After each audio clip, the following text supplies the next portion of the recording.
Hello my beautiful souls. I hope आप सब बहुत अच्छे से हैं अपने परिवार के साथ।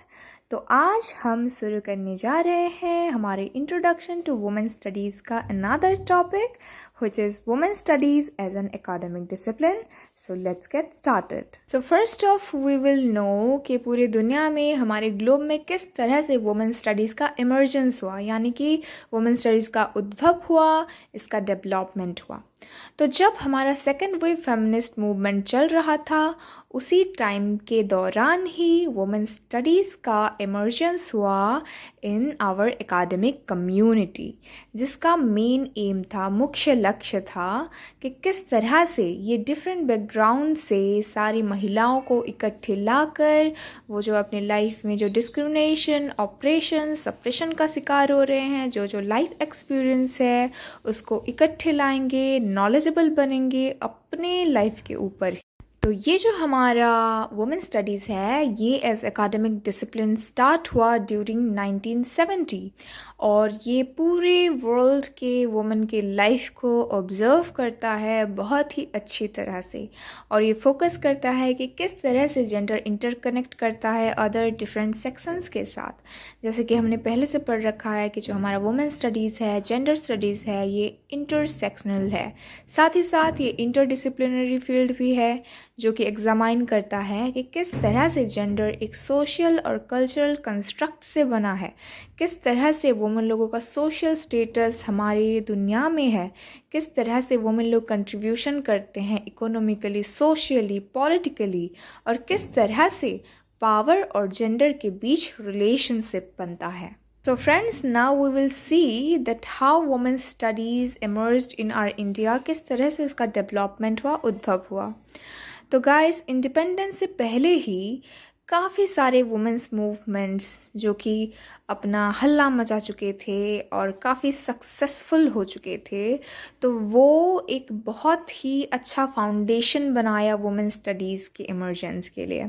साथ ही साथ इंडिपेंडेंस के बाद भी काफ़ी सारे वुमेन्स मूवमेंट और वुमेन लोगों के काफ़ी सारे अचीवमेंट एंड उनके काम देखने को मिले, जो कि एक अच्छा खासा रास्ता बना दिया हमारे वुमेन स्टडीज़ के डेवलपमेंट के लिए और उसको एक एकेडमिक डिसिप्लिन बनाने के लिए। सो जब ये पहले कंसेप्चुअलाइज हुआ था as a branch of social studies, humanities, तो ये ज़्यादातर फोकस करता था, सपोर्ट करता था वुमेन एक्टिविज़म को, ग्रास रूट मूवमेंट्स को, और जो कैरेक्टरिस्टिक है कि किस तरह से वुमेन लोग सोशल, इकोनॉमिकल और political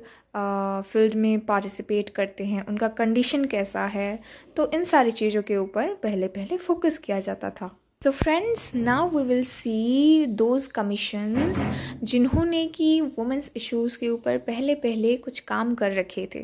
So some commissions like National Commissions on Labor 1969 and another was Expert Committee on Unemployment Estimates 1971 और एक था जो कि हमारा Committee on Unemployment 1973। इन्होंने क्या था, इन्होंने काफ़ी सारे रिसर्चर्स अंडरटेक करके रखे थे, जिसमें कि वो ज़्यादातर किस तरह से वेज डिस्क्रिमिनेशन के शिकार हो रहे हैं महिलाएं हमारे समाज में, किस तरह से जनरल ऑपरेशंस के शिकार हो रहे हैं हमारी सोसाइटी में, और उनके बीच जो अनएम्प्लॉयमेंट होने की रीजंस हैं, प्रॉब्लम्स हैं, उन सारी चीज़ों के ऊपर काफ़ी सारे रिसर्च करके रिपोर्ट बनाए गए थे। पर जो हमारे सोशल साइंटिस्ट थे और एज वेल एज हमारे पॉलिसी मेकर्स थे, वो उतने ज़्यादा अवेयर नहीं थे, because womens have various issues in their life. तो उस वजह से क्या हुआ कि उनके बीच उतना अर्जेंसी नहीं था कि वो किसी इश्यूज़ के ऊपर कोई एक्ट ले सकें। ये तो हमारा टुवर्ड्स इक्वालिटी रिपोर्ट था, जिसने कि स्पेशली हाईलाइट किया था वुमेन लोगों के ईच एंड एवरी इश्यूज़ के ऊपर,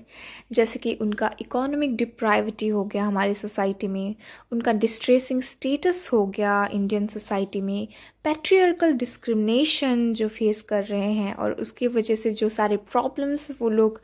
फेस करते हैं, और उनका जो एडवर्स हेल्थ पैरामीटर्स है such as female infanticide, maternal mortality rate and unemployment rate, उनका सोसाइटल स्टेटस एंड उनका पॉलिटिकल पार्टिसिपेशन, यानी कि ईच एंड एवरी सेक्टर, हर एक क्षेत्र को छानबीन करके उनका छोटे से लेकर बड़े तक सारी प्रॉब्लम को टुवर्ड्स इक्वालिटी रिपोर्ट ने हाईलाइट किया था। इसीलिए जो वुमेन स्टडीज़ स्कॉलर्स हैं वो लोग आर्ग्यू करते हैं जो वुमेन स्टडीज़ का फाउंडिंग पॉइंट है ना, वो सीधे जाता है टुवर्ड्स इक्वालिटी रिपोर्ट के तरफ,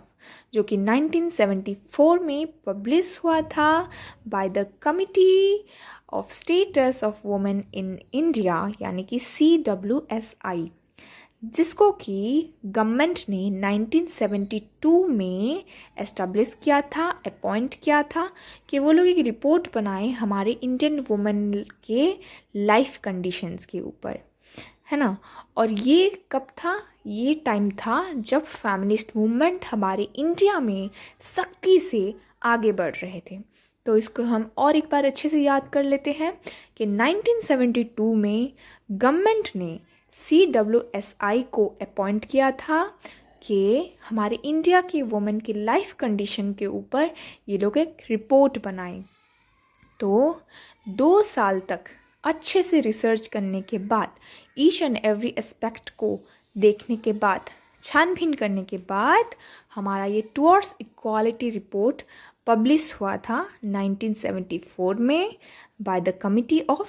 CWSI. So now we will see the effect of towards equality report.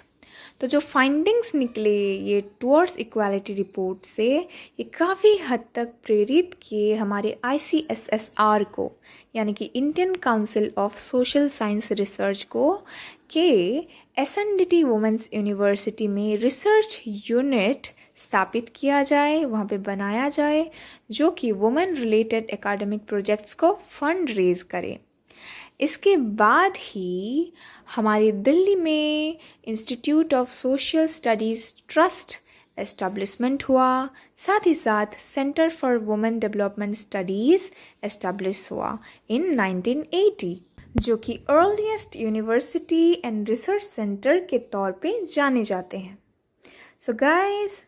1981 में SNDT यूनिवर्सिटी मुंबई ने एक नेशनल कॉन्फ्रेंस का आयोजन किया वुमेन स्टडीज़ के ऊपर, जहाँ पे कि ये जो प्रोसेस है इंस्टीट्यूशनलाइजेशन का, इन लोगों को संवर्धित किया गया।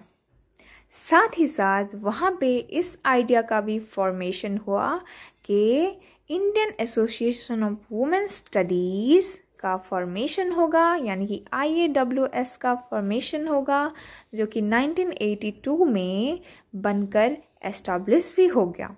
और ये एक बेहतरीन प्लेटफॉर्म बना हमारे स्कॉलर्स के लिए, एकेडमिक्स के लिए, कि वो अपने काम को शेयर करें, अपने जर्नल्स को, अपने इन्वॉल्वमेंट को विथ अदर इंस्टीट्यूशन, जैसे कि हमारे पब्लिशिंग हाउसेस हैं, और साथ में सब मिल के काम करें, एक दूसरे को मदद करें। और इसी तरह से ये क्या क्या हमारे वुमेन स्टडीज़ का जो एकेडमिक फील्ड है, इसके ग्रोथ को बढ़ाने में काफ़ी हद तक मदद किया। अभी हम जानेंगे कि किस तरह से जो UGC है वो हमारे वुमेन स्टडीज़ के साथ कनेक्शन में आया।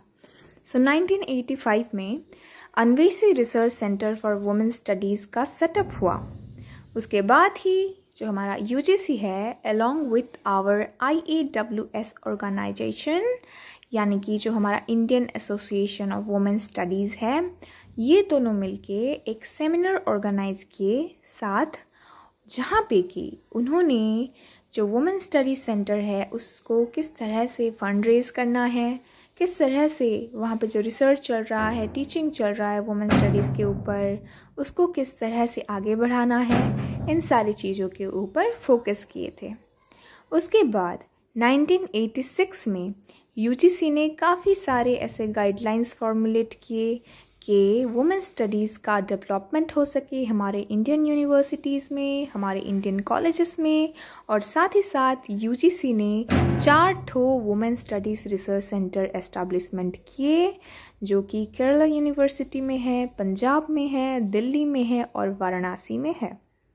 तो ये चारों यूनिवर्सिटी में UGC ने पहले 4 women studies research centre establishment किए। उसके बाद 1987 से यूजीसी ने अक्रॉस इंडिया जितनी भी universities women studies research centre के हकदार हैं उनको सपोर्ट करना इसने स्टार्ट कर दिया। साथ ही साथ किस तरह से वहाँ पे टीचिंग, ट्रेनिंग, एडवोकेसी, रिसर्च और जो स्कॉलरशिप सपोर्ट है वुमेन स्टडीज़ के लिए उसको किस तरह से और बेहतरीन बनाया जाए और किस तरह से ये और आगे बढ़े उसके ऊपर भी काफ़ी काम किए। सो दोस्तों, इसी तरह से हमारे वुमेन स्टडीज़ का as an academic discipline emergence हुआ था पूरे ग्लोब में और हमारे इंडिया में। Thank you so much for watching the video and hope you like the video and do note it and memorize all these points because it is very important.